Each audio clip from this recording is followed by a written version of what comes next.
Utah Lake has always been generous. As the pioneers settled in and communities started springing up around the lake, residents soon realized that the lake had more than life-sustaining food to offer them. Resorts started up on the Great Salt Lake, and people in Utah County took their cue from them and began resorts in Utah County on Utah Lake in the 1870s and 80s. Some of the earlier ones, like Saratoga, were begun in some form or another in the 70s, but most of them really took off during the 80s and 90s, and we had maybe 20 resorts surrounding the lake. So no matter what side of the lake you lived on, there was a place to go and bathe, meet with people. They did a lot of dancing. There were parties down there. There were pavilions for people to picnic under. They held dances there, and I can remember a great deal of when they would do these dances all the time. And I remember that's where I learned to do the Charleston. It was a lot of fun. I thought that was just wonderful. Many of the resorts had their own pools, which were fed by warm springs. People had their choice of either swimming in the lake or they could swim in the pools. You could take your choice. Some of the pools were enclosed. Most of them were outdoor pools, like at Geneva and Saratoga. There were ball fields there. Next to the Provo Lake Resort, there was a racetrack where people went down and indulged in betting on horses a little bit. They had evening programs. They had live orchestras that played. Most of the resorts had some kind of a little restaurant, but it was a place to go and mingle. Later on, again, after the airplane age was introduced to Utah Valley, we had people flying into the resorts, landing on the sandy beaches, and selling airplane rides to some of the customers who were at the resorts.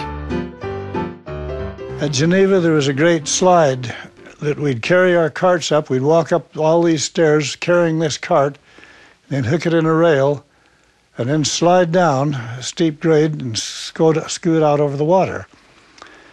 If it was too front heavy, you dive down in the water. If it was back heavy, well, you went this way. But that's where I spent my young life, going to celebrations and dances and swimming and so forth. During the resort heyday of the early 20th century, excursion boats such as the SS Sho-Boat and Renon W set sail, taking passengers around to all of the lake resorts, out for a romantic dinner party cruise, or to dance to the orchestra on board. The Sho-Boat was a dream of my father and his good friend Elmer Smith. My father's name was Hewitt Strong. They called the boat the Smith and Strong Sho-Boat. And it was 32 feet wide and 90 feet long.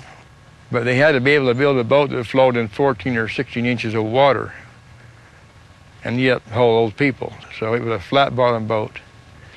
So when they got the boat finished, and then they started advertising for parties and stuff, it didn't take long. It became very popular. In fact, the last few years it run, it was booked up for a year in advance for all the weekends and a lot of the weekdays. And I remember taking my girl on this excursion when I was 17, and it was so romantic to be out there on that boat with your girlfriend. I was wishing I was old enough to be married.